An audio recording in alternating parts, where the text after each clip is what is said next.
Hello friends and welcome to the Windmill. Today I'm doing another episode of Uniquely Generic. Last time I took a look at the new Zelda game, the title of it anyway, and sort of gave my thoughts and opinions on it and talked about the things that make a title sound good to me. This episode's going to be a little bit different. I'm planning on doing at least 5 titles, and today I'm going to focus specifically on Nintendo 64 games. So this should be interesting. So right next to me I have a plastic tote which contains all of my N64 games. And what I'm going to do is pull games out of it randomly and give my opinions on the title and maybe try to come up with a new name for it. But with all that said, I think it's time to start this little video, shall we? Alright, so what's our first game for the day? Oh, okay. I forgot I owned this game. This is WWF WrestleMania 2000. Now, what are my thoughts on that title? I mean, it's pretty self-explanatory. And if you ignore the WWF part, WrestleMania 2000 does have a nice ring to it. Can't fault the title for that. Now, one unique thing about this game is that it's one of very few N64 games to come in a black cartridge, which is actually pretty slick looking, I have to say. So, what's the verdict on WrestleMania 2000? Well, it's generic, but it's WrestleMania. Like, they couldn't really call it anything else. And that brings me to my second question. What would be a better name for this game? I have no clue. I think WrestleMania 2000 pretty much gets the job done. I mean, anything I could come up with would just sound stupid, like Super Spandex Fighters or something along those lines. But in regards to this title, I don't have much else to say. So, let's move on to game number 2, shall we? Oh, well, I certainly wasn't expecting this game to pop up. This time we have Star Fox 64, a fantastic game. But let's talk about the title. Okay, so one of the problems I have with N64 games is that 90% of them are just called whatever 64, which is okay if the game had a previous entry on a different system, so it kind of works for Star Fox. But at the same time, they could have just called this Star Fox 2, even though that was a real game and it is a real game now. Honestly, they could have kept the original name for it, which is Lilac Wars. Personally, I think they could have went with a Star Wars-esque subtitle for this game instead of calling it Star Fox 64. I feel like they could have called it Star Fox, The Return of Andross, or Andross Strikes Back, or even The Revenge of Andross. Anyway, I'm going to jump straight to the final verdict on this game and say, Star Fox 64, I apologize, but your title is generic. Moving on to game number 3. And that game is Wave Race, also known as Wave Race 64.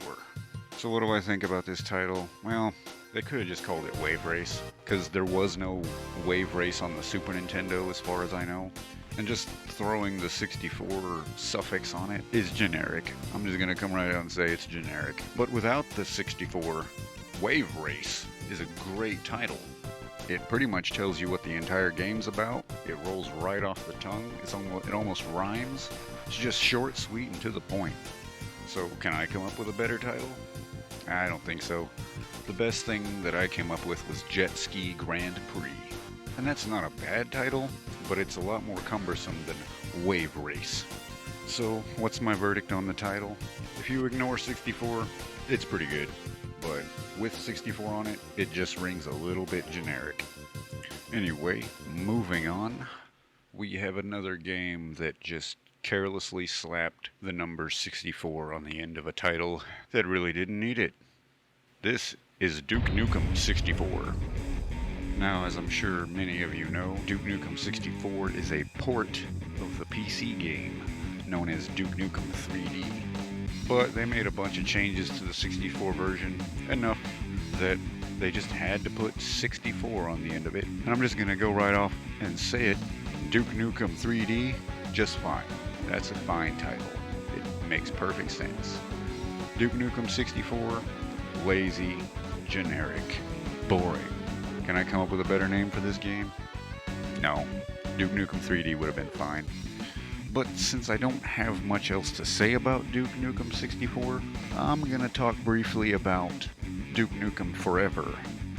Now, that title sounds pretty nice, even though the word forever has absolutely nothing to do with the game. The only reason I can think of that they called it Duke Nukem Forever is because it took fucking forever to make it. They may as well have called it Duke Nukem Finally. Anyway, all jokes aside, I think it's time to move on to our final game. And my god, it is a mouthful. Our final game for the day is Bomberman 64, The Second Attack. Because they really couldn't call it Bomberman 64-2, now could they? Yep, the first N64 game to feature Bomberman was simply called Bomberman 64. And again, generic title, but it would have been fine. Until they decided to release a sequel on the N64.